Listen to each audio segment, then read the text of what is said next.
dan terang dia pisahkan. Segenap alam seluruh isinya, kita menurut gambar dirinya. Tak terkira, tak terukur, kekal dan tak terhitung umur. Alfa Omega, awal dan akhir, maha kuasa dan maha hadir.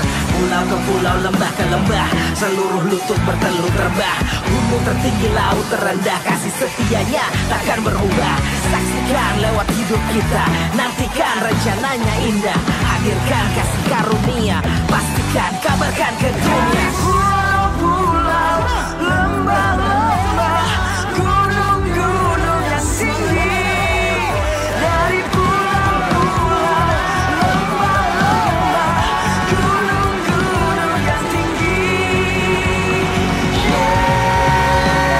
Allahku dahsyat berkuasa, seluruh bumi sujud menyembah, tinggikan namamu.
surga, termasyur perkasa selamanya. Engkau yang berkuasa di dalam segala hal, ada kuasa dalam nama Yesusku. Yang percaya nama Yesus dahsyat, silakan ya.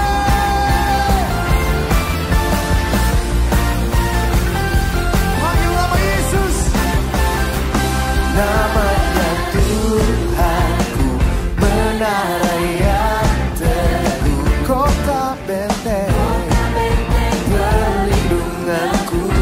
Oh, Allah yang perkasa, Dia Bapa yang kekal, gunung batu keselamatanku. Engkau yang termulia di bumi di surga, termasyur perkasa selamanya. Engkau yang berkuasa di dalam segala hal, ada kuasa dalam nama Yesus. Oh, Engkau yang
Shalom Bapak Ibu Saudara. Shalom. Shalom, puji nama Tuhan. Selamat datang kembali di rumah Tuhan. Kita mau bersama-sama datang beribadah kepada Dia. Tapi sebelum itu saya mau mengajak kita untuk membaca satu pembacaan firman Tuhan. Karena saya yakin setiap kita punya persoalan, pergumulan, musuh-musuh kita bisa penyakit atau apapun. Tapi hari ini dengan iman kita mau datang kepada Tuhan. Dan itu bolehkah kita baca dengan suara yang keras? Dari Mazmur 27 ayat 1 sampai 6. Kita baca bersama-sama 1, 2, 3. Dari Daud, Tuhan adalah terangku dan keselamatanku. Kepada siapakah aku harus takut? Tuhan adalah benteng hidupku. Terhadap siapakah aku harus gemetar? Ketika penjahat-penjahat menyerang aku untuk memakan dagingku, yakni semua lawanku dan musuhku, mereka sendirilah yang tergelincir dan jatuh. Sekalipun tentara berkemah mengepung aku, tidak takut hatiku. Sekalipun timbul peperangan melawan aku, dalam hal itu pun aku tetap percaya. Satu hal telah kuminta kepada Tuhan, itulah yang kuingini, diam di rumah Tuhan seumur hidupku, menyaksikan kemurahan Tuhan dan menikmati baitnya. Sebab ia melindungi aku dalam pondoknya pada waktu bahaya. Ia menyembunyikan aku dalam persembunyian di kemahnya. Ia mengangkat aku ke atas gunung batu. Maka sekarang tegaklah kepalaku mengatasi musuhku sekeliling aku. Dalam kemahnya aku mau mempersembahkan korban dengan sorak-sorai. Aku mau menyanyi dan bermazmur bagi Tuhan. Saat ini kita ada di dalam kemahnya Allah. Mari kita menyembah Dia. Hatiku siap membangunkan fajar. Bangunlah hai jiwaku. Hatiku siap bermazmur bagimu. Bangunlah hai jiwaku.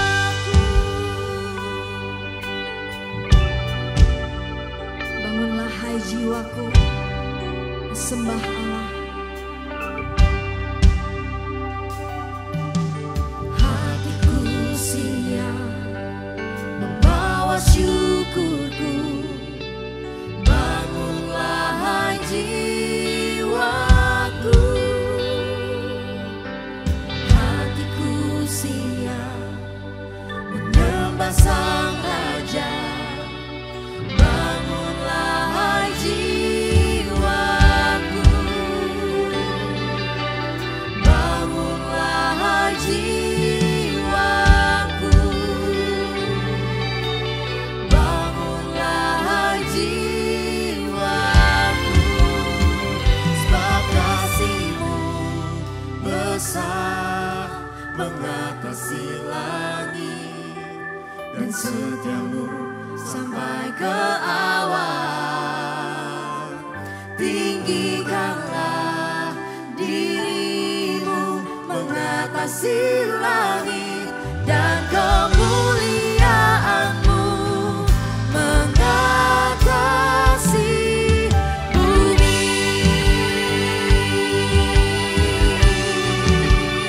Saya mengajak kita semua untuk bangkit berdiri di hadapan Tuhan. Katakan, hatiku siap ya Tuhan. Hatiku siap membawa syukurku. Bangunlah hai jiwaku. Hatiku siap menyembah Sang Raja. Bangunlah hai jiwaku. Bangunlah, bangunlah hai jiwaku. Sebab kasih-Mu besar mengatasi langit, dan setia-Mu sampai ke awan. Tinggikanlah diri-Mu mengatasi langit, dan kemuliaan-Mu. Sebab kasih-Mu besar, besar mengatasi langit, dan setia-Mu sampai ke awan. Tinggikan diri-Mu, tinggikanlah diri-Mu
dapat terkagum Tuhan. Terkagum akan kebaikan-Mu, terkagum akan kesetiaan-Mu yang sampai hari ini tidak pernah meninggalkan kami. Kami ada karena anugerah-Mu, kami ada itu karena Engkau Tuhan. Layaklah Tuhan untuk dipuji, disembah dan ditinggikan. Kami mau persembahkan pujian yang terbaik hanya bagi Allah kami, Yesus Kristus. Di dalam nama Yesus, setiap kita yang siap memuji Tuhan, katakan amin. Sorakan haleluya. Mari kita memuji Tuhan. Ekspresikan sukacitamu, ekspresikan syukurmu kepada Tuhan. Jadi kita mau menari buat Tuhan. Siap? GPI Gerahamas. Come on, let's praise Jesus.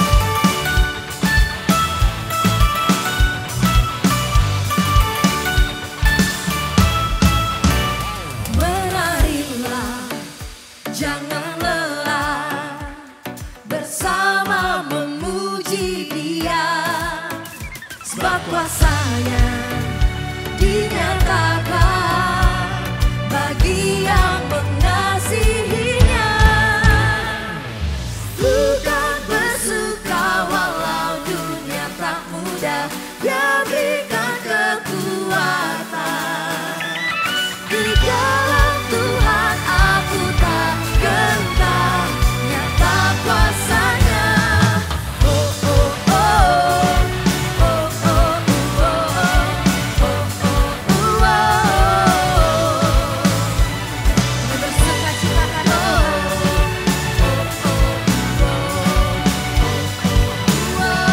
menarilah, menarilah, jangan lelah, bersama memuji Dia, sebab kuasa-Nya dinyatakan bagi yang mengasihinya. Yang mengasihi Tuhan katakan, bukan bersuka walau dunia tak mudah, Dia berikan kekuatan.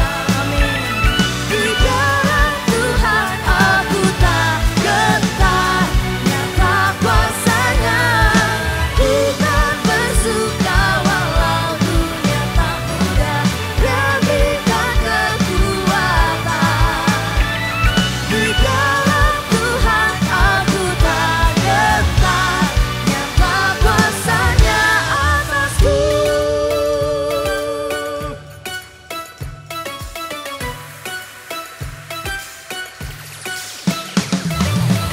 Walaupun banyak tantangan, ujian, persoalan, tapi di hari ini kita mau tanggalkan dan bersukacita kepada Tuhan. Amin.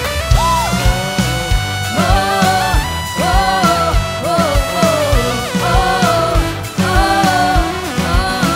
Sebab pengharapan kami ada di dalam-Mu, kekuatan kami daripada-Mu Tuhan.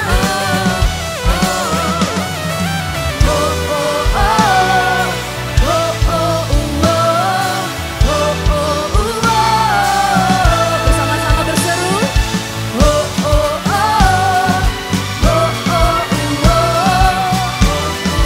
Dengan iman kita nyatakan, bukan bersuka walau dunia tak mudah, Dia berikan kekuatan. amin Tuhan. Di dalam Tuhan aku tak gentar, Kuasa-Nya nyata kuasa-Nya atasku. Bersuka walau dunia tak mudah, Dia berikan kekuatan. Di dalam Tuhan aku tak gentar, nyata kuasa-Nya. Kami percaya nyata kuasa-Mu Tuhan. kuasa-Nya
Engkau hebat, Engkau besar Tuhan. Dan kami mau memuliakan-Mu. Mari agungkan Tuhan. Oh, sungguh Engkau Allah yang agung. Engkau perkasa, Engkau mulia. Tiada yang seperti Engkau.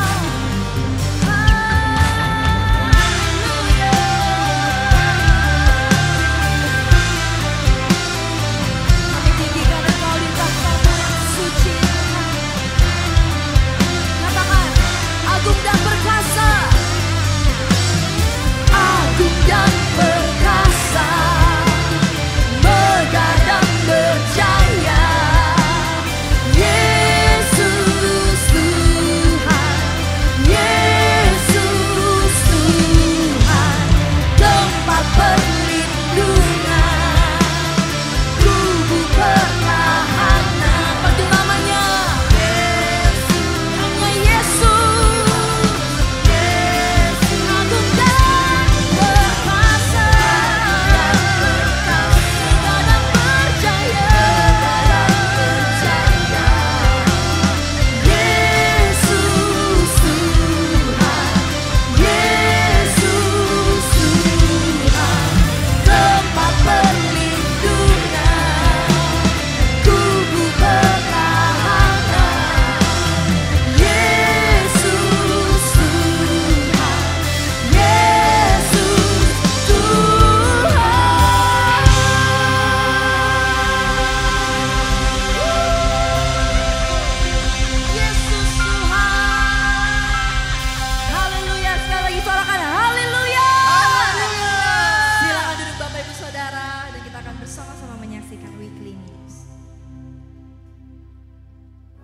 Shalom Jemaat GPI di Simo serta Geraha Mas.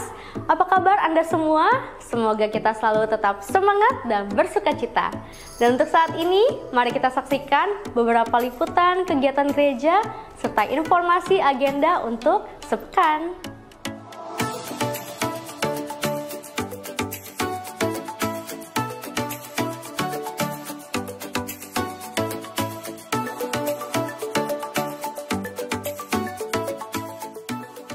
Kelas pemuritan PMK Angkatan ke-11 akan kembali dimulai pada hari Jumat tanggal 12 September jam 7 malam bertempat di GPI di Simo lantai 2. PMK merupakan kelas pengajaran dasar dalam pengenalan akan Tuhan di gereja kita. Anda akan mengalami pemulihan dan pembaruan pola pikir dalam berjalan bersama Kristus. Untuk pendaftaran, silakan hubungi call center gereja.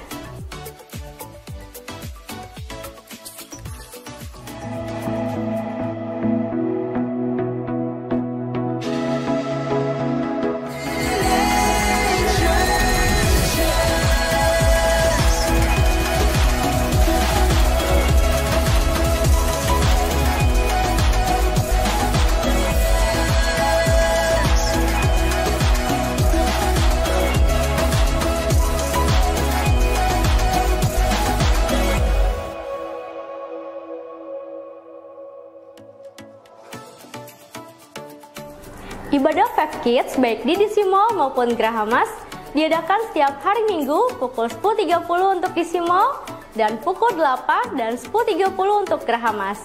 Mari parents bawa anak-anak Anda beribadah kepada Tuhan.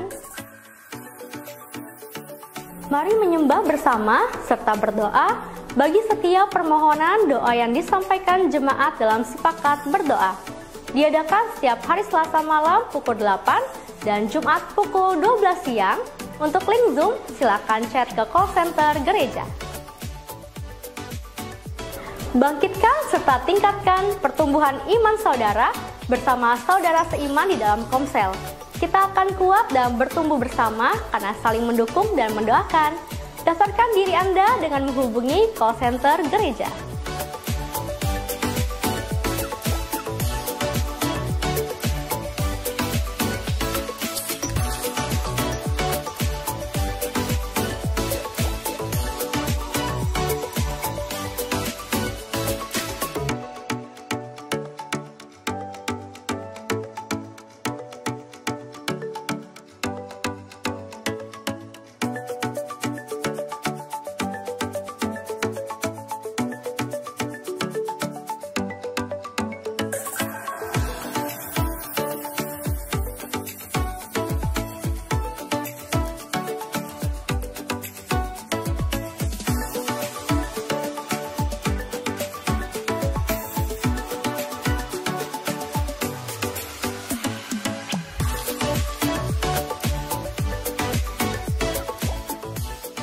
Bagi Anda yang ingin mendapatkan materi Saat Teduh, silakan scan barcode berikut ini. Anda akan tergabung dalam grup WhatsApp dan akan menerima materi Saat Teduh di grup tersebut. Progres pembangunan gedung gereja sudah sampai pada tahap pembangunan tiang baja yang akan menopang gedung. Kita doakan supaya pekerjaan ini bisa selesai sesuai waktu yang ditentukan.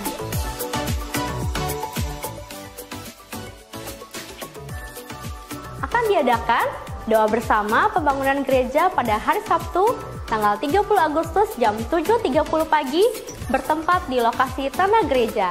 Mari Bapak Ibu hadir berdoa bagi pembangunan rumah Tuhan. Kami ucapkan terima kasih kepada jemaat yang telah menabur bagi dana pembangunan, dan mari kita sukseskan pembangunan rumah Tuhan melalui persembahan rekening BCA di nomor 833567722 atas nama Gereja Penyebaran Injil. Kris telah tersedia, silakan scan dan serta amplop persembahan dapat diperoleh di kotak persembahan. Untuk mengetahui update seputar kegiatan gereja, silakan like, komen, dan subscribe YouTube channel serta follow Instagram dan Facebook gereja.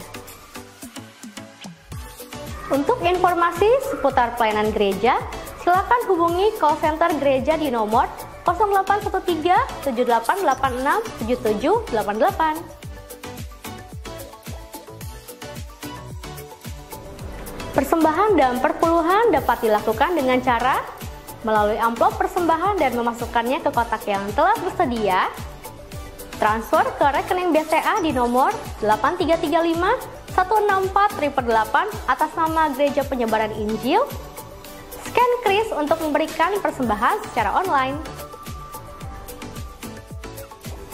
Sekian info untuk minggu ini. Sehat selalu dan damai sukacita untuk kita semua. Happy Sunday and God bless. Kita kembali menyembah Tuhan. Makasih Tuhan. Hanya Engkaulah yang dapat kami andalkan. Hanya Engkaulah yang dapat kami percaya Tuhan. Kami bawa hidup kami, kami bawa hati kami, sepenuhnya berserah kepada-Mu Tuhan. Sebab kami perlu Yesus dalam hidup kami.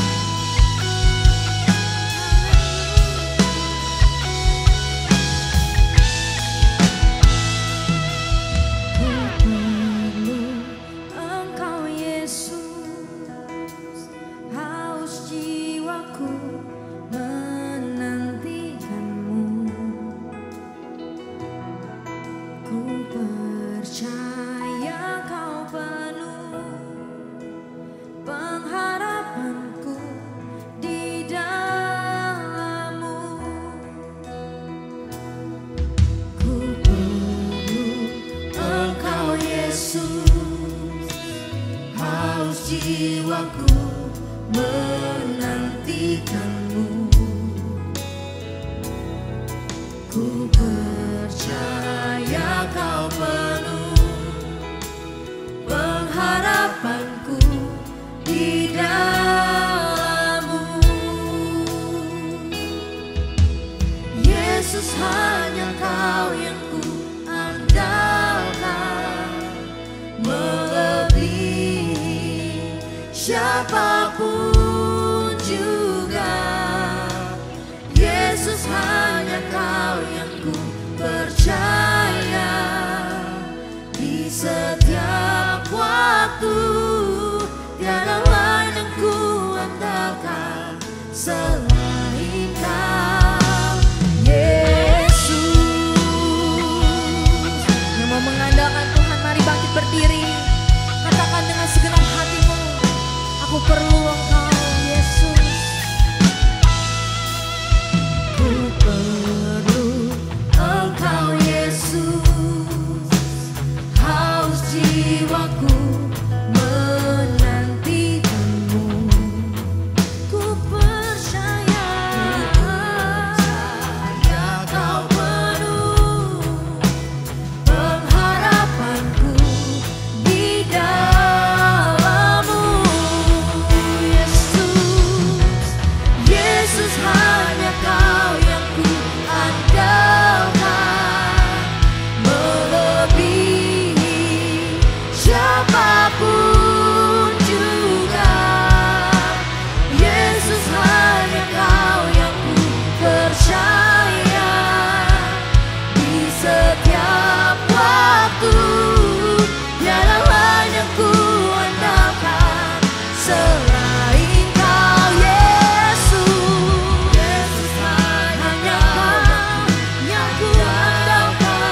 Jalanmu di atas segala jalanku, tinggi dan dalamnya kasih-Mu, hanya Kau Yesus yang ku andalkan.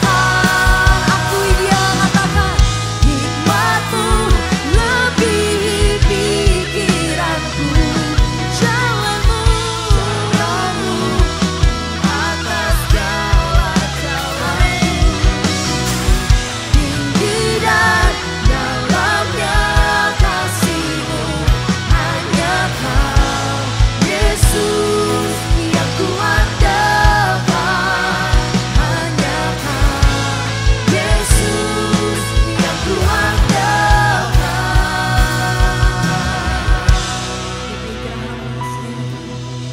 Yesus hanya Kau yang ku andalkan, melebihi siapapun juga. Yesus hanya Kau yang ku percaya, Segala hal, di setiap dalam setiap waktu, tiada lain yang ku andalkan selain Kau. Yesus hanya Kau yang ku andalkan, melebihi siapapun juga.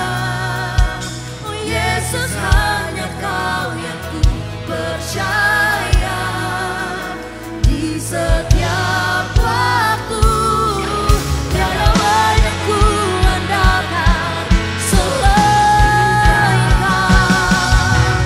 Yesus, hanya Kau yang ku andalkan, melebihi siapapun juga. Yesus, hanya Kau yang ku percaya, di setiap waktu tiada lain yang ku andalkan selain Kau. Katakan tiada yang lain selain Kau Yesus.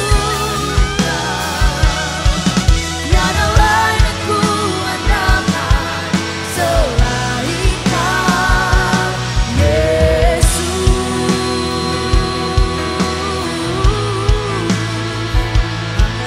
Hanya Yesus yang ku andalkan, hanya Yesus yang ku percaya. Di bawah hidup kami Tuhan, kami serahkan seluruh hidup kami ke dalam tangan-Mu. Kami serahkan Tuhan setiap situasi kami, sebab kami tahu hanya Yesus yang sanggup menyelamatkan, menolong hidup kami.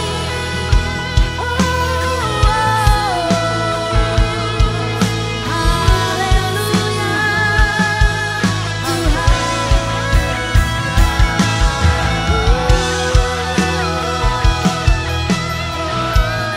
Sebab jawaban kami hanya ada di dalam-Mu, harapan kami hanya ada di dalam Yesus. Bersama-Mu ku kan tetap kuat, takkan goyahkan.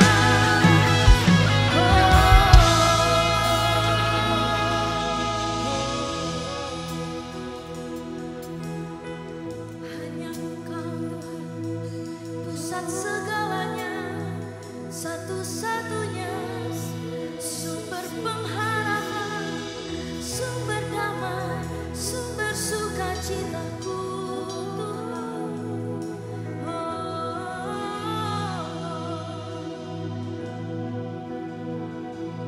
Hanya Kau yang menjadi tempat jawaban, hanya Kau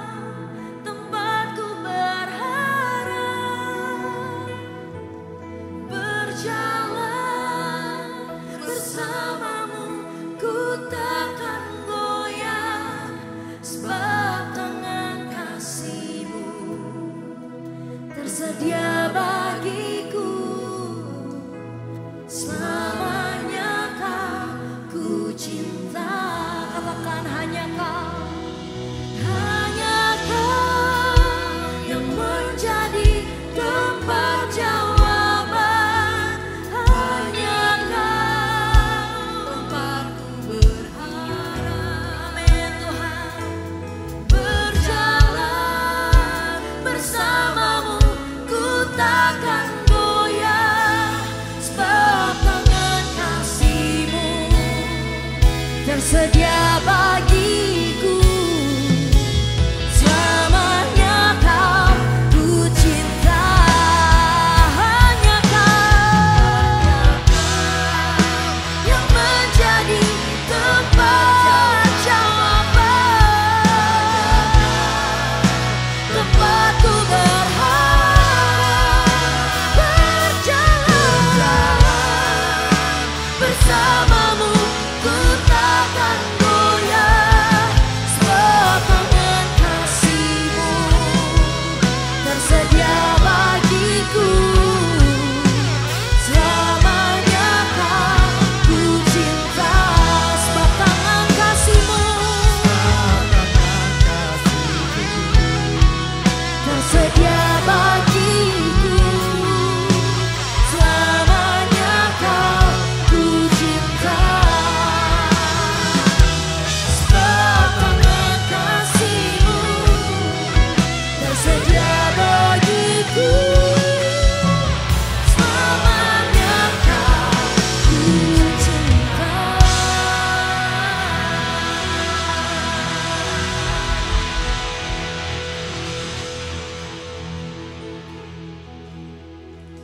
Dalam kehidupan dunia yang semakin tidak pasti karena berbagai keadaan, tapi kami punya pengharapan yang pasti, yaitu Engkau Tuhan, satu-satunya juru selamat kami, menjadi harapan hidup kami.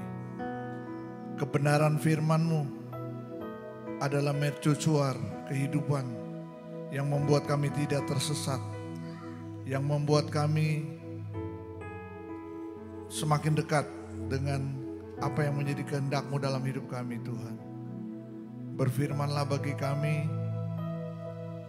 siap untuk menerima kebenaran firman-Mu yang melengkapi kami, sehingga hidup kami semakin dekat dengan kehendak Tuhan. Terpujilah nama Tuhan. Dalam nama Yesus semua yang siap menerima firman Tuhan berkata, amin. Silakan duduk. Shalom. Puji Tuhan. Waktu berjalan begitu cepat, tanpa terasa kita sudah masuk di bulan Desember, minggu yang keempat, ya. Dan saudaraku, sesuai dengan tema kita di tahun 2025, yaitu kita adalah jadi jemaat yang bergerak maju, ya, moving forward. Karena itu saudaraku, untuk bisa bergerak maju, kita harus mempunyai tujuan yang jelas. Amin. Dalam suatu perjalanan yang membuat kita semangat adalah kita punya tujuan yang jelas. Kalau orang melakukan satu perjalanan tanpa tujuan yang jelas, terkadang perjalanannya tidak menentu. Bisa tersesat bahkan. Tapi kalau kita punya tujuan yang jelas, kita tahu pasti kemana kita harus melangkah. Amin.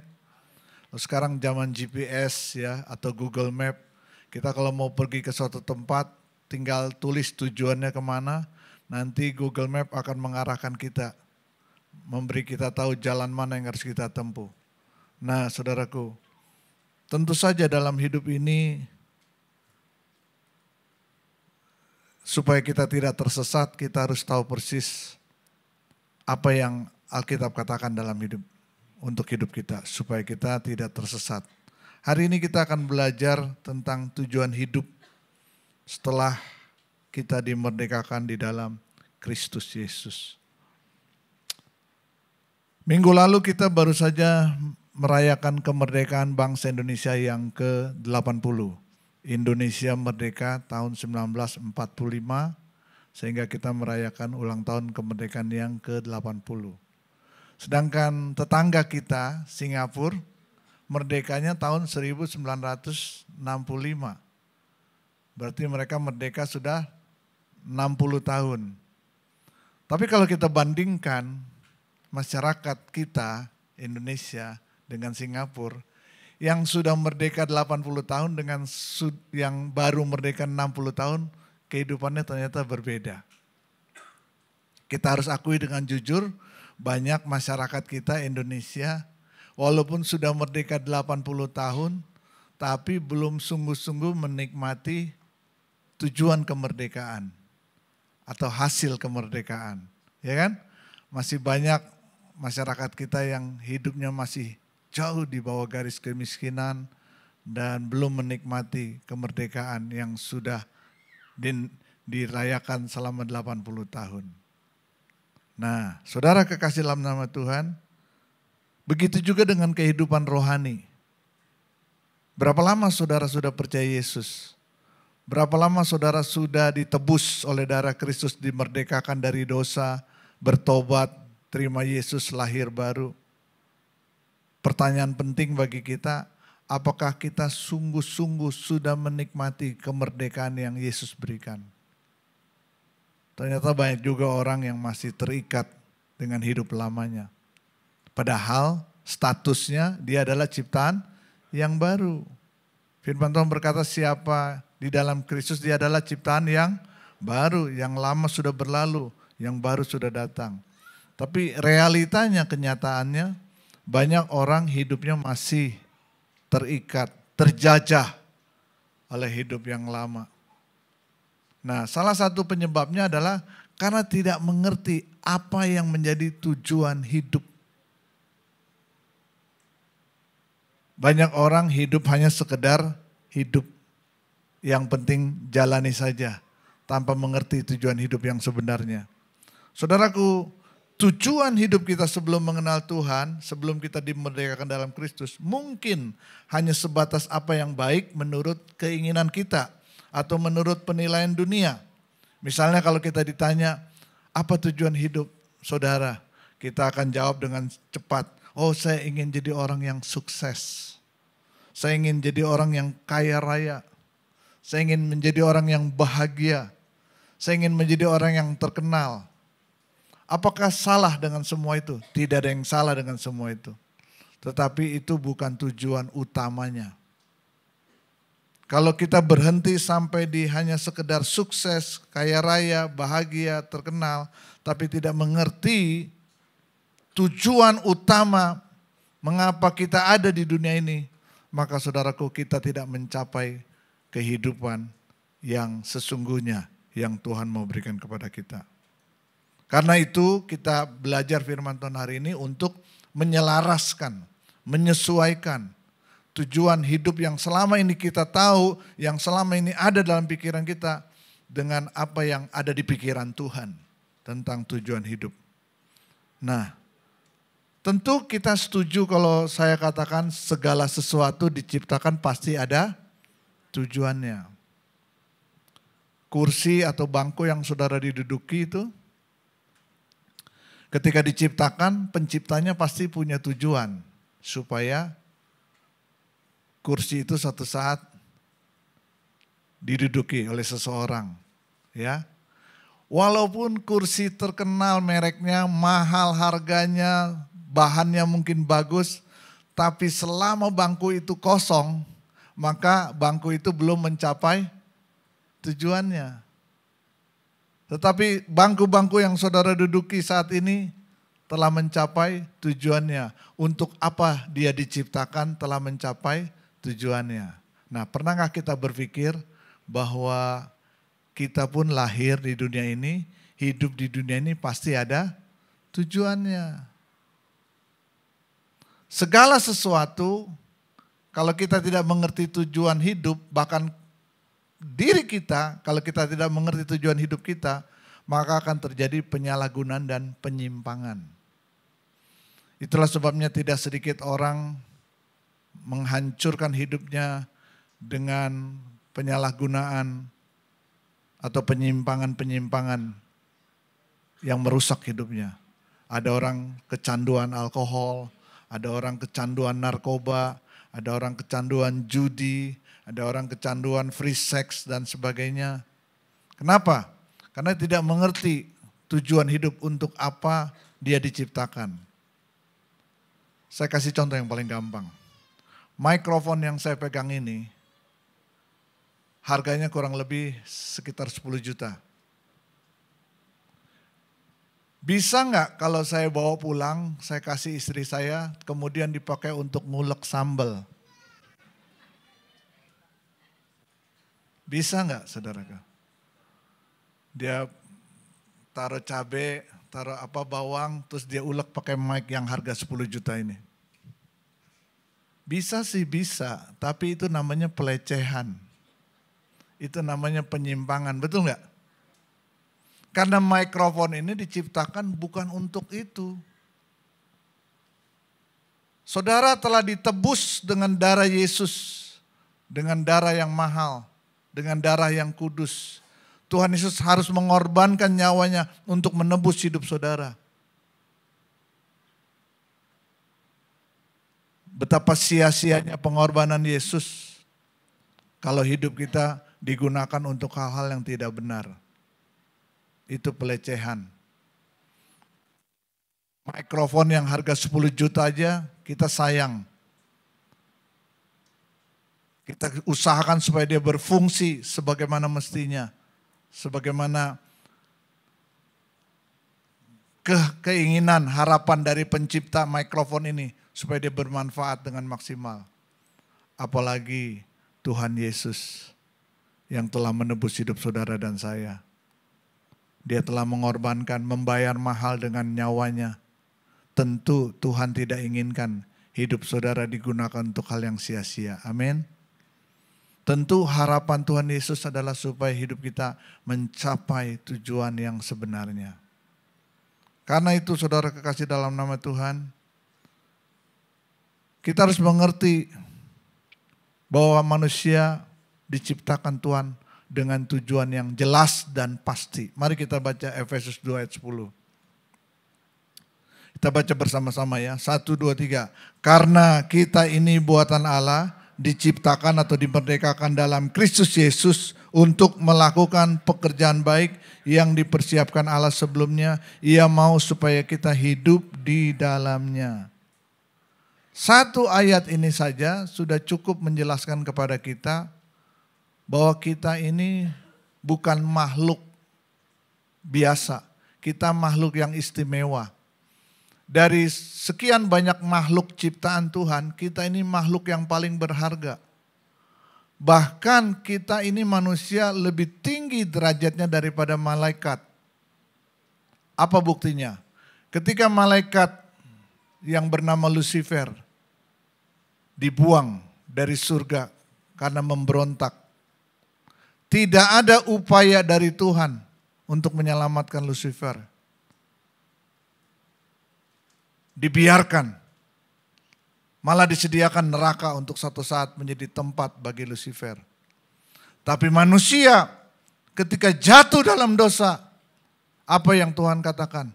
Dia mencari, dia bertanya, Adam, Adam, di mana engkau? Berarti manusia berharga.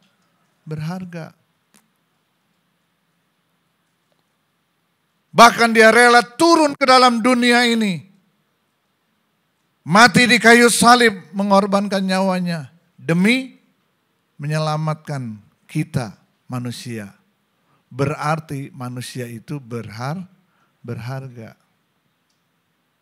Karena itu saudara harus mengerti status dan derajat kita begitu istimewa. Kita ini buatan Allah, diciptakan atau saya pakai bahasa dimerdekakan di dalam Kristus Yesus sebagai ciptaan yang baru. Untuk apa? Untuk apa kalau menurut ayat ini? Untuk melakukan pekerjaan baik. Itu tujuannya. Kita akan bahas lebih dalam pekerjaan baik itu apa. Nah, sebelumnya mari kita lihat pekerjaan baik Yang seperti apakah yang Tuhan maksud? Yaitu pekerjaan baik yang dipersiapkan Allah sebelumnya. Sebelum apa? Sebelum kita lahir.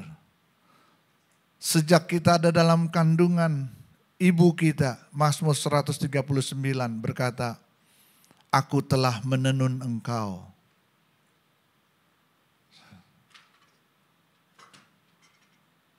Saya baru saja mengalami kehilangan atau kesedihan karena ibu kandung saya tanggal 6 Agustus yang lalu dipanggil Tuhan. Yang membuat saya sedih adalah karena apapun yang terjadi kepada ibu saya, dialah yang melahirkan saya, dialah yang mengandung saya. Dan saya tahu persis bahwa dalam kandungan ibu saya, Tuhan telah menenun hidup saya. Tuhan telah merencanakan hidup saya, bahwa suatu saat hidup saya akan menjadi seorang hamba Tuhan. Nah, saudara kekasih dalam nama Tuhan, kalau saja kita mengerti ayat ini, kita tidak akan menyia-nyiakan hidup kita. Kita tidak akan sembarangan dengan hidup kita. Kenapa, saudaraku? Karena Tuhan telah mempersiapkan sebelum kita ada di dunia ini pekerjaan yang baik. Dan kalimat terakhir perhatikan, Ia mau. Ia di sini siapa? Tuhan mau. Tuhan mau supaya kita hidup di dalamnya. Hidup di dalam apa? Hidup di dalam pekerjaan baik yang Tuhan telah persiapkan. Makanya kalau orang hidup sesuai dengan rencana Tuhan, hidup sesuai dengan kehendak Tuhan, maka dalam kehidupannya itu ada tanda-tanda yang jelas. Yang pertama, dia akan melakukan segala sesuatu pekerjaannya dengan easy, dengan mudah, dengan gampang. Karena dia punya keahlian khusus untuk melakukan itu. Yang orang lain gak bisa, yang buat orang lain sulit, buat dia mudah. Itu tanda pertama. Tanda kedua adalah dia akan melakukannya dengan enjoy. Buat orang lain mungkin membosankan. Buat orang lain mungkin pekerjaan itu sangat tidak menyenangkan. Tapi buat dia enjoy. Itu tanda kedua. Tanda ketiga, apa yang dia kerjakan akan fruitful, akan berbuah, akan berdampak, akan membawa hasil. Jadi jelas bagi kita hari ini. Kalau orang saya sebut dengan istilah on the track. Hidup di dalam jalan yang Tuhan telah tetapkan. Maka dia memiliki ketiga tanda itu dalam hidupnya. Dia kerjakan dengan easy, dengan mudah, enjoy. Coba saudara lihat. Ya, para tim praise and worship yang melayani. Kita bisa melihat mereka melakukan sesuatu dengan mudah, dengan enjoy, dan pelayanan mereka berdampak. Karena on the track, karena hidup sesuai dengan tujuan. Coba kalau para pemusik WL Singer dipaksa untuk mengerjakan sesuatu yang bukan bidangnya, bukan pekerjaan yang telah tetapkan. Akan sulit. Dalam pekerjaan saja, Anda seorang yang jago marketing, sales yang sangat pandai. Tiba-tiba disuruh bos pindah ke bagian accounting, duduk di belakang komputer atau menghadap laptop, suruh hitung terus setiap hari, pasti membosankan, pasti jenuh. Kenapa? Karena tidak bergerak sesuai dengan potensinya, tidak bergerak sesuai dengan pekerjaan yang Tuhan persiapkan. Ya kan? Karena itu mari saudara kita belajar. Bagaimana kita hidup sesuai dengan tujuan yang telah Tuhan tetapkan. Nah, terkadang mengapa ada orang hidupnya tidak maksimal? Karena dia tidak mengetahui apa tujuan Tuhan, apa tujuan penciptanya menciptakan dirinya, saudaraku. Sama seperti begini. Saudara kalau beli perabot rumah tangga, beli mesin cuci kah, beli kulkas kah, pasti selain barangnya ada dikasih dalam kardus itu biasanya ada yang disebut manual book, buku petunjuk cara pakainya seperti apa, ya kan? Misalnya beli kulkas, gak boleh langsung dicolok ke listrik, gak boleh langsung dihidupkan, harus tunggu sekian lama dan sebagainya.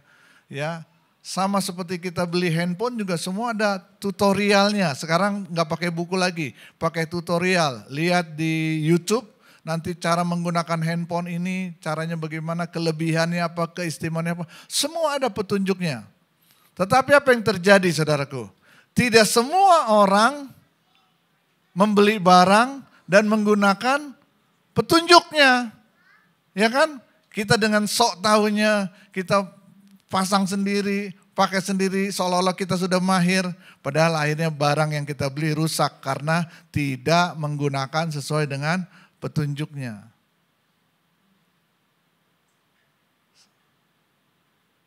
Jadi saudara sekarang mengerti kenapa ada Alkitab, kenapa ada firman Tuhan. Firman Tuhan itu sebetulnya manual book, buku petunjuk untuk kita bagaimana menjalani hidup sesuai dengan yang Tuhan mau. Supaya hidup kita tidak menyimpang, supaya hidup kita tidak tersesat, supaya hidup kita berfungsi sesuai dengan yang seharusnya, sesuai dengan tujuan penciptanya. Ada amin. Tapi berapa banyak orang senang baca Alkitab, belajar firman Tuhan? Gak banyak. Ya, karena itu saya berusaha mempersiapkan khotbah, membuat renungan firman Tuhan setiap hari. Karena saya rindu supaya kita punya kesempatan mencocokkan hidup yang kita jalani dengan firman Tuhan, menyelaraskan, menyesuaikan, supaya kita berfungsi sesuai dengan tujuan yang menciptakan kita. Katakan amin. Nah, saudara kekasih dalam nama Tuhan, kalau kita tidak baca manual booknya, tidak ikuti petunjuknya, paling tidak bertanyalah kepada orang yang terlebih dahulu menggunakan produk tersebut atau lebih dulu tahu tentang barang tersebut. Ya kan? Ya, kami seumuran kami ini kadang-kadang beli handphone, nggak tahu mau pasang aplikasi apa, gunanya untuk apa. Yang paling gampang kalau nggak mau baca di YouTube atau lihat di YouTube, paling gampang apa? Panggil anak-anak. Minta ajarin sama anak-anak. Anak-anak kita lebih canggih kalau soal handphone ya, soal gadget. Nah, dan saudara kasih dalam nama Tuhan, itu cara yang paling praktis. Supaya kita tidak salah menggunakan handphone kita. Sama dengan hidup kita. Kalau kita nggak ngerti bagaimana membangun keluarga, bagaimana membangun kehidupan yang berkenan kepada Tuhan, bagaimana memiliki keintiman dengan Tuhan, bagaimana kita bisa mengerti firman Tuhan yang tertulis ini. Kita harus belajar bertanya, merendahkan hati kita untuk belajar dari orang lain yang lebih ngerti dari kita. Amin. Supaya kita tidak salah.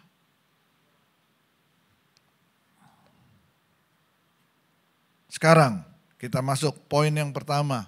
Apa tujuan hidup kita?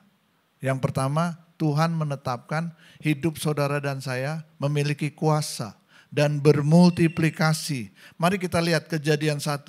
Inilah ayat firman Tuhan yang menjelaskan tentang awal penciptaan manusia. Kejadian 1 ayat 26 sampai 28. Saya akan bacakan untuk saudara.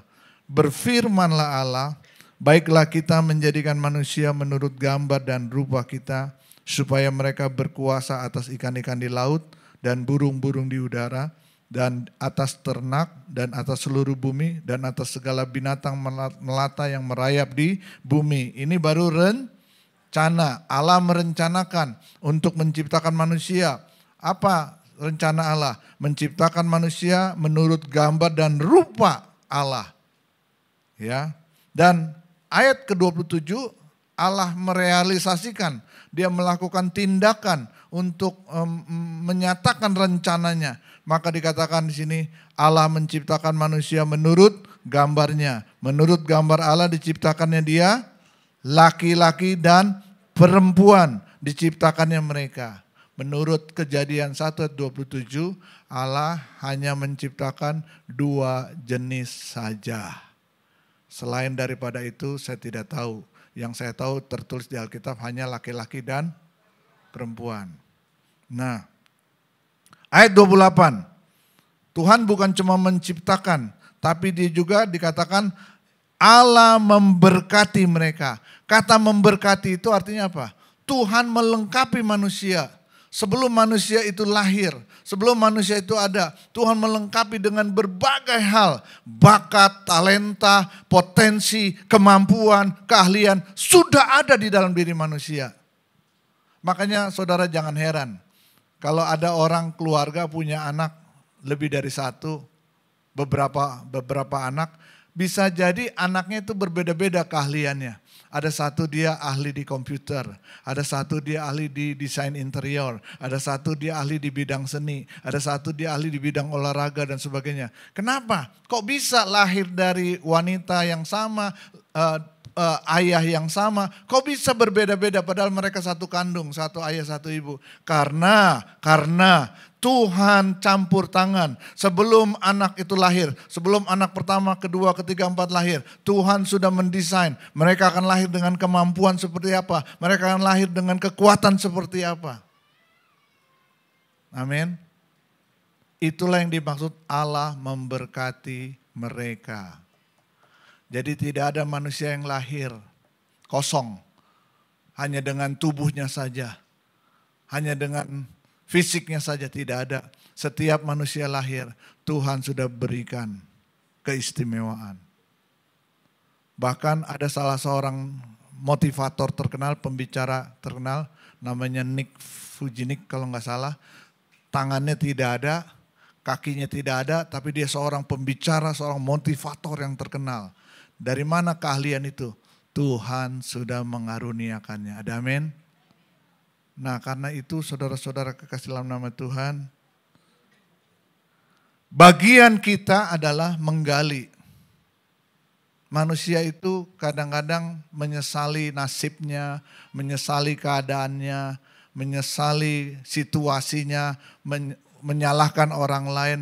Dia lupa seseorang yang lahir ke dunia ini, meskipun Tuhan sudah memberikan karunia, meskipun Tuhan sudah memberikan talenta, meskipun Tuhan sudah memberikan bakat, dia harus melakukan bagiannya, yaitu menggali potensinya. Contoh yang paling gampang. Kapan emas itu jadi berharga, bernilai? Kapan? Apakah ketika dia di dalam tanah? Apakah ketika dia di dasar sungai? Apakah ketika dia di bawah gunung? Selama emas itu tersembunyi di bawah tanah atau di dasar sungai, emas itu tidak punya arti sama sekali. Kapan dia menjadi berharga? Ketika emas itu digali. Ketika emas itu dimurnikan. Ketika emas itu ditempa, dibentuk menjadi perhiasan. Barulah emas itu menjadi bernilai. Sama dengan hidup manusia. Kalau dia nggak pernah mengasah kemampuannya, nggak menggali potensinya, nggak memperbesar kapasitasnya, hidupnya nggak ada apa-apanya. Sampai dia dipanggil Tuhan, dia akan mati dengan keadaan kosong. Karena itu kenapa firman Tuhan disampaikan kepada saudara. Saudara sedang diasah, amin. Saudara sedang digali, saudara sedang diperbesar kapasitasnya. Kalau tidak, percuma. Hidup kita tidak menjadi maksimal.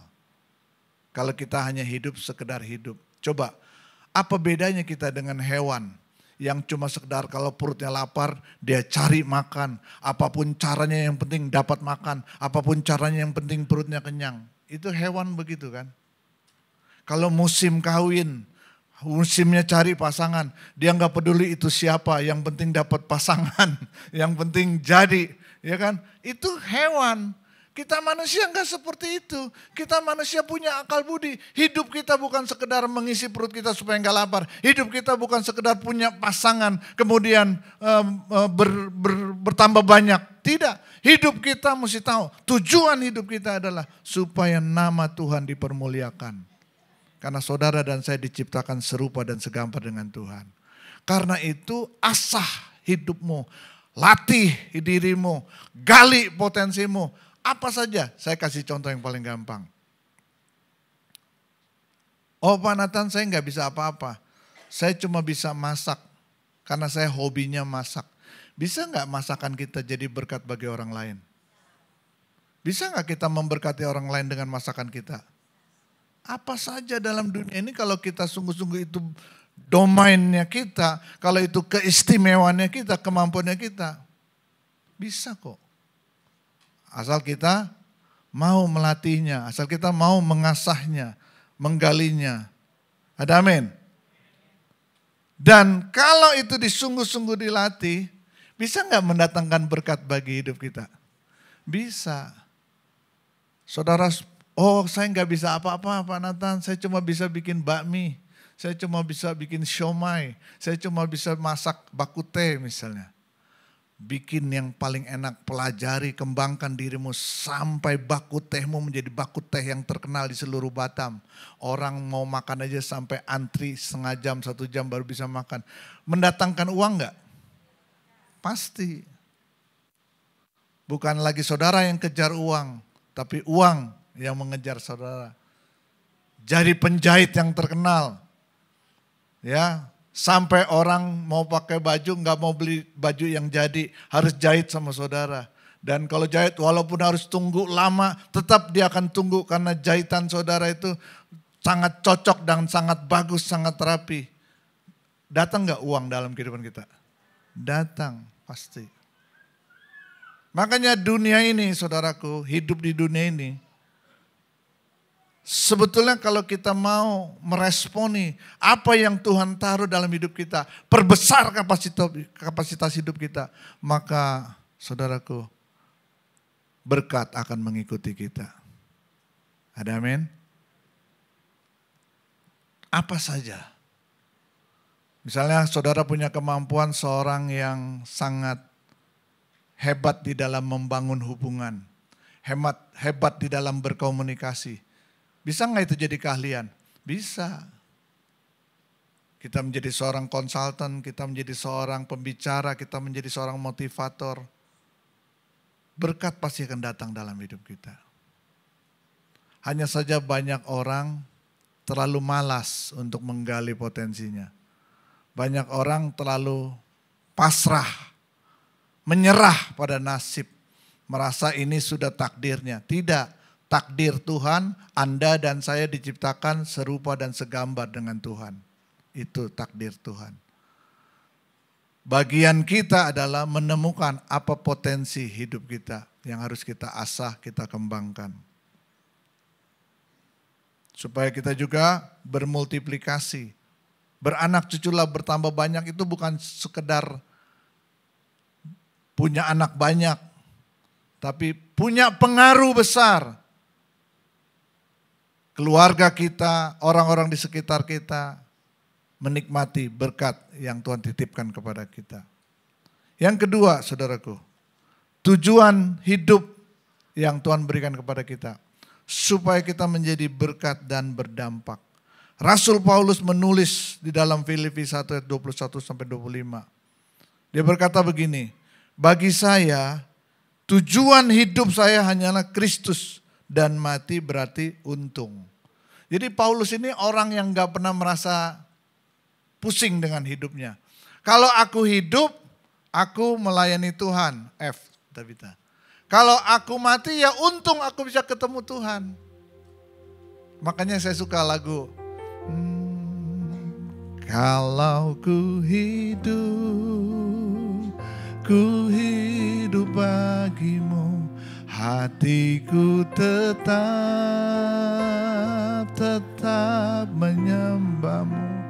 Dunia tak bisa menjauhkanku dari kasih-Mu. Selama ku hidup bagimu, mataku tetap memandangmu. Dunia tak bisa menjauhkanku dari kasih-Mu. Sekali lagi ya, sama-sama nyanyikan pujian ini. Kalau ku hidup bagimu, hatiku tetap tetap menyembahmu. Dunia tak bisa menjauhkanku dari kasih-Mu. Selama ku hidup ya Tuhan, selama ku hidup bagimu. Mataku tetap memandangmu. Dunia tak bisa menjauhkanku dari kasih-Mu. Jadi ayat ini pernah saya alami 10 tahun yang lalu. Ketika saya periksa ke dokter, benjolan di leher saya. Pertama di awal bros, positif. Setelah dibiopsi ini kanker. Saya lanjut periksa di Johor. Dokter bilang positif ini kanker, harus segera di kemo. Saya masih penasaran, cek lagi di Malaka. Dokter bilang ini positif kanker, harus segera di kemo. Kalau kita dengar kata kanker terjadi dalam diri kita, apa yang ada di pikiran kita? Pasti kematian terbayang kan? Betul nggak? Saya langsung berdoa, Tuhan, kalau memang aku harus dipanggil Tuhan karena penyakit ini, aku siap Tuhan. Aku serahkan hidupku. Berikan kekuatan kepada keluargaku Tuhan dan kepada seluruh jemaat pada waktu itu. Tapi saya masih nego sama Tuhan. Tapi Tuhan, kalau Engkau beri aku kesempatan untuk mengerjakan pekerjaan Tuhan, masih ada tanggung jawab yang harus aku kerjakan. Beri aku kesempatan Tuhan, beri aku kesembuhan. Dan ternyata Tuhan kasih kesembuhan. Jadi saudaraku, saya ingat ayat ini. Paulus berkata, kalau aku hidupku untuk Tuhan, melayani Kristus. Tapi kalau aku mati, aku untung sebab aku berjumpa dengan Tuhan. Dia bilang, saya ingin sekali meninggalkan dunia ini untuk pergi tinggal dengan Kristus sebab itulah yang paling baik. Coba, apa yang paling baik? Hidup di dunia ini pasti penuh dengan persoalan masalah. Kalau kita ketemu Tuhan semua beres, betul nggak? Tapi kan kita nggak boleh mendahului kehendak Tuhan. Ada waktunya, ada gilirannya kapan kita ketemu Tuhan. Jadi selama kita hidup di dunia ini, Paulus bilang apa? Tetapi untuk kepentinganmu. Untuk kepentingan siapa? Orang-orang yang dia layani. Orang-orang yang dia muridkan. Karena ini ada di Filipi, berarti untuk jemaat di Filipi, untuk kepentingan kalian adalah lebih baik kalau saya tetap tinggal di dunia ini. Supaya apa? Supaya saya dapat menolong kalian menjadi makin kuat, makin senang dalam percaya kepada Tuhan. Jadi, saya mau katakan di sini, kalau kita hidup di dunia ini, tujuan hidup kita bukanlah hanya untuk diri kita, tapi untuk orang lain, untuk keluarga kita, untuk orang-orang di sekitar kita. Ada amin? Itulah hidup yang bermakna. Itulah hidup yang berarti. Kapan itu terbukti? Pada saat kita nggak ada, pada saat dipanggil Tuhan, pasti orang akan mengatakan demikian. Bahwa hidup kita sudah menjadi berkat. Amin. Saudara kekasih dalam nama Tuhan, hidup bukan hanya tentang diri kita sendiri. Sama seperti pohon. Kalau saudara punya pohon mangga, buahnya banyak. Mangga ini dari pohonnya kecil sampai besar, berbuah banyak dan buahnya enak, tidak busuk, buahnya manis.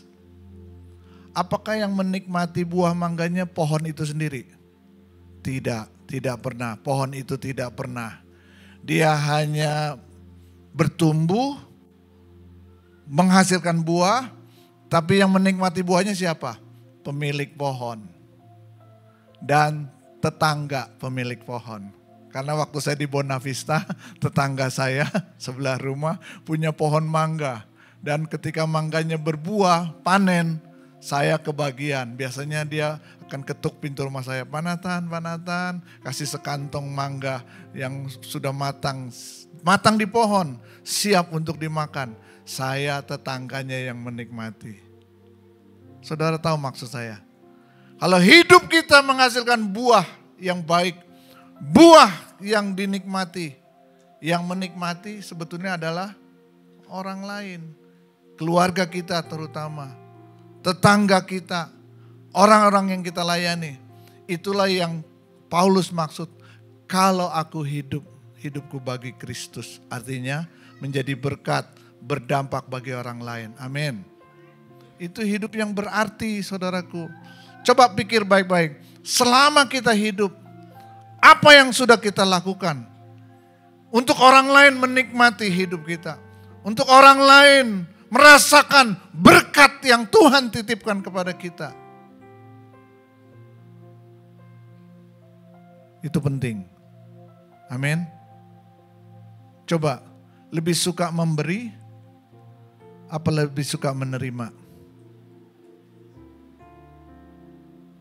Alkitab ajarkan terlebih berkat orang yang memberi.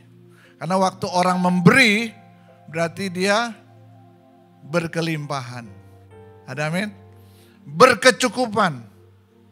Tapi kalau dia hanya maunya menerima, berarti dia dalam kondisi terus berkekurangan.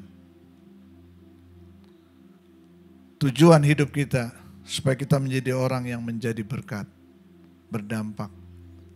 Gak usah berpikir nanti Pak, tunggu ruko saya ada 5, rumah saya ada 10, mobil saya ada banyak baru saya, jangan.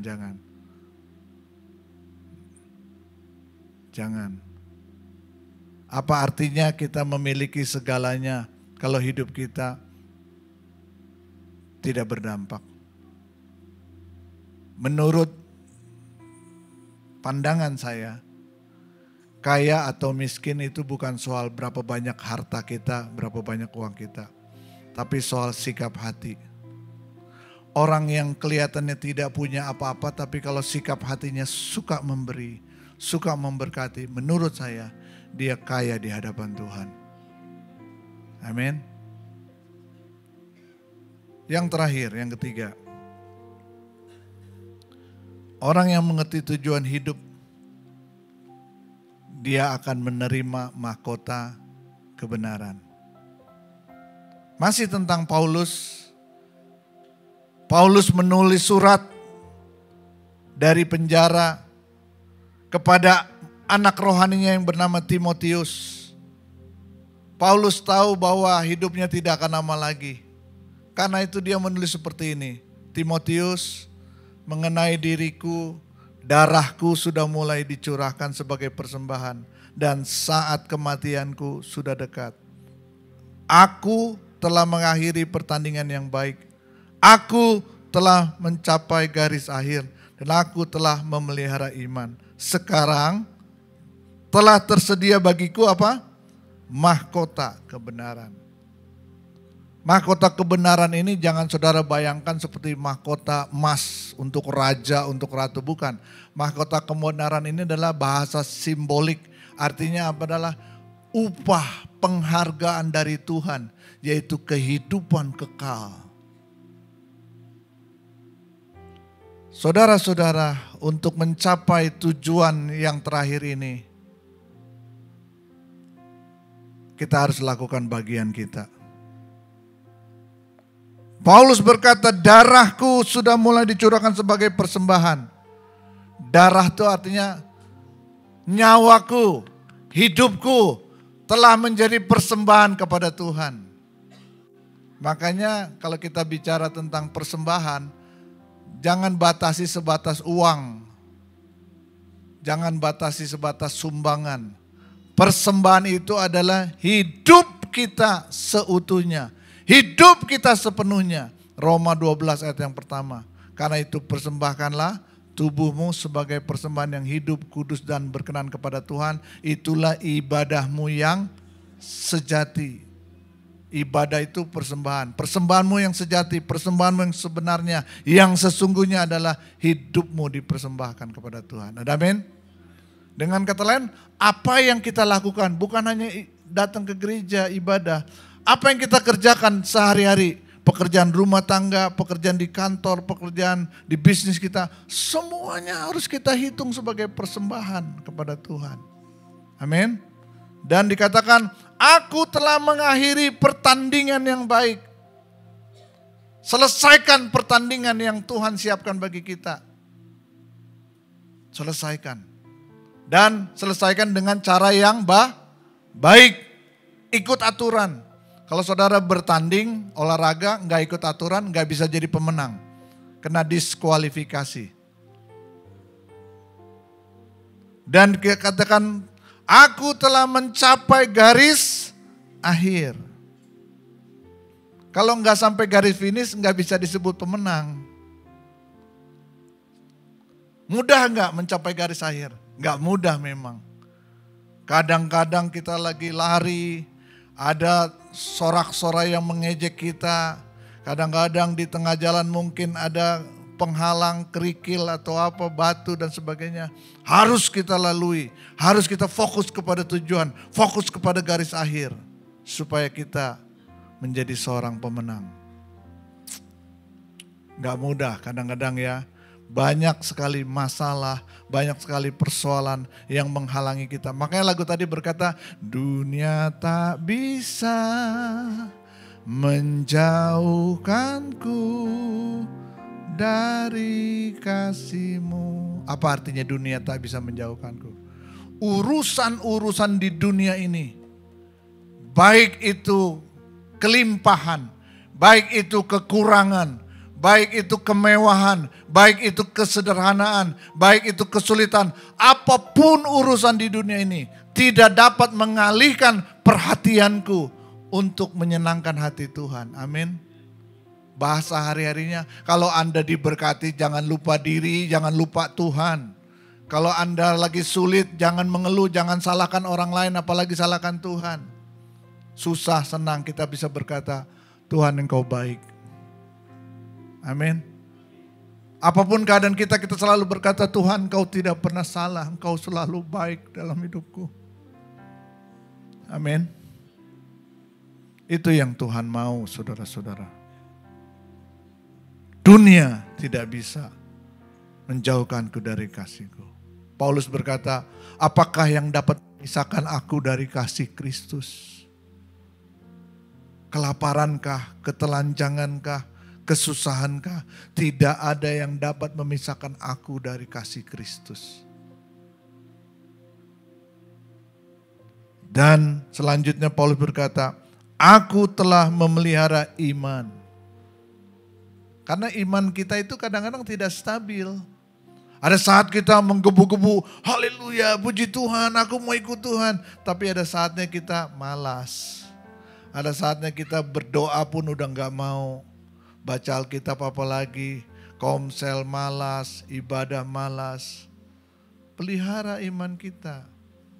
Bagaimana kita memelihara iman? Jangan berhenti untuk mendengar firman Tuhan. Karena iman timbul dari pendengaran akan firman Tuhan. Makanya saya kagum tuh Ibu Sainem kalau baca Alkitab suaranya kemana-mana.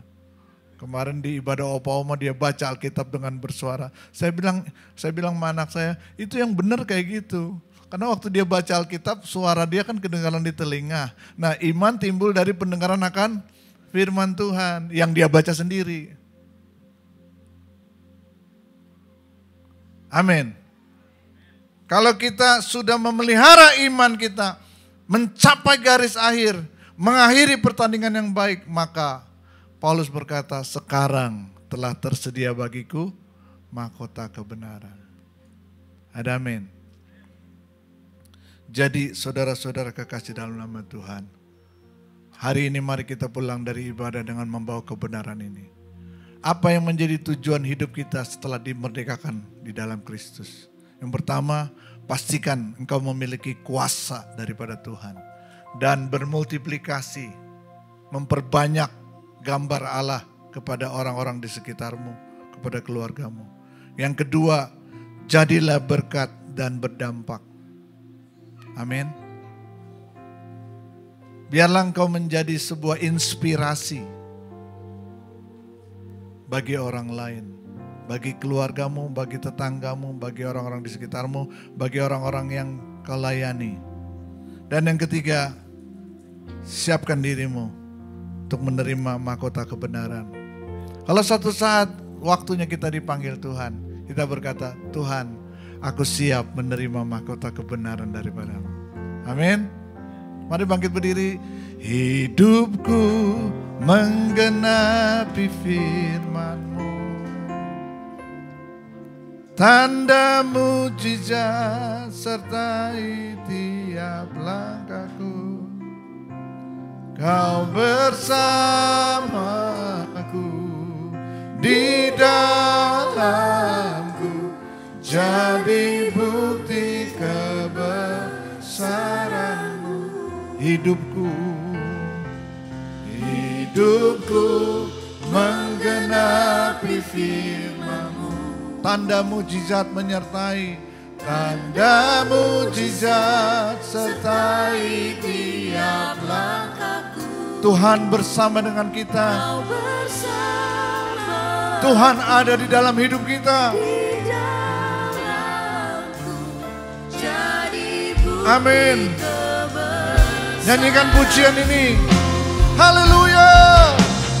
Hidupku menggenapi firman-Mu, tanda mujizat sertai tiap langkahku. Kau bersamaku di dalamku, jadi bukti kebesaran. Hidupku ya Tuhan, hidupku menggenapi firman-Mu. Biarlah tanda mujizat menyertai setiap kami Tuhan. Tanda mujizat sertai tiap langkahku. Kau bersamaku, di dalamku, jadi bukti. Sekali lagi katakan, hidupku menggenapi firman-Mu. Amin, amin Tuhan. Tanda mujizat sertai tiap langkahku. Kau bersamaku di dalamku, jadi bukti kebesaran-Mu. Bapak Ibu Saudara yang Tuhan kasihi, jangan lupa hari ini Tuhan menyampaikan pesan penting kepada kita bahwa saudara dan saya adalah ciptaan Tuhan. Diciptakan untuk melakukan pekerjaan yang baik yang Tuhan sudah persiapkan. Dan Tuhan mau supaya kita hidup di dalam pekerjaan yang baik itu. Ingat saudara-saudaraku, bahwa Tuhan menciptakan kita dengan standar yang tinggi, yaitu serupa dan segambar dengan Tuhan. Karena itu Tuhan telah menyediakan, Tuhan telah memberkati setiap saudara dengan berbagai kemampuan yang membuat hidup saudara berdampak, menjadi berkat bagi orang lain. Hidup kita jangan hanya fokus kepada kepentingan diri sendiri, tapi hidup kita belajar untuk menjadi berkat bagi orang lain. Dengan apa yang bisa kita lakukan, dengan apa yang bisa kita kerjakan, jadilah berkat, berdampaklah. Dan saudara-saudaraku, terus kerjakan panggilan Tuhan dalam hidupmu. Akhiri pertandingan dengan baik. Capailah garis akhir, peliharalah iman di dalam hidup kita. Supaya satu ketika kita berkata, Tuhan aku siap menerima mahkota kebenaran yang telah Kau berikan. Terima kasih Tuhan buat kebenaran firman-Mu. Aku berdoa buat seluruh jemaat supaya mereka menangkap pesan ini. Hidup mereka bukan hanya sekedar menjalani hidup biasa. Hidup mereka tidak terdistract, tidak terpengaruh oleh dunia ini, baik kemewahan maupun kekurangan. Tetapi hidup mereka fokus kepada kehendak Tuhan. Apapun kondisi jemaatmu saat ini, mereka fokus kepada panggilan Tuhan. Sekali lagi saya minta jemaat saja nyanyikan pujian ini. Hidupku menggenapi firman-Mu.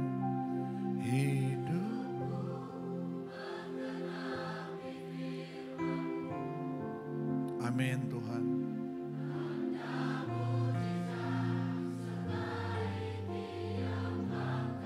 Teruslah bersama dengan umat-Mu Tuhan. Biarlah Engkau tinggal dalam hidup mereka.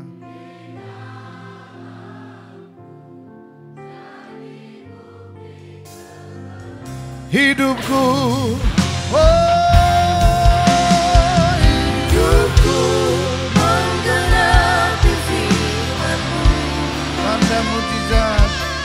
tanda mujizat sertai tiap langkahku. Kau bersamaku, Kau bersama Kau di dalamku. di dalam jadi bukti kebenaran. Mari sekali lagi nyanyikan pujian ini sebagai ungkapan hati kita kepada Tuhan. Menggenapi firman-Mu. Biarlah tanda mujizat menyertai setiap kita. Tanda mujizat sertai tiap langkahku. Kau bersamaku, Kau bersama Kau di dalamku. di dalamku. Jadi bukti kebenaran. Sekali lagi katakan Kau bersamaku, Kau di dalamku. Kau bersamaku di dalamku. Jadi bukti kebenaran. Kau bersamaku, Kau di dalamku. Kau bersamaku di dalamku. Jadi bukti kebesaran-Mu.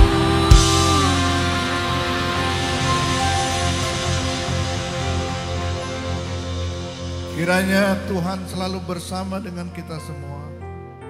Damai sejahtera dari Allah Bapa, cinta dan kasih sayang dari Tuhan kita Yesus Kristus, persekutuan Roh-Nya yang kudus memberikan hikmat kepada kita. Diberkatilah kesehatan saudara, diberkatilah keluarga saudara, diberkatilah pekerjaan atau bisnis saudara, dan diberkati juga persembahan yang kau berikan dengan tulus hati kepada Tuhan, baik persepuluhan maupun pembangunan. Tuhan berkati berlimpah-limpah. Di dalam nama Tuhan Yesus, semua kita yang diberkati Tuhan berkata, amin.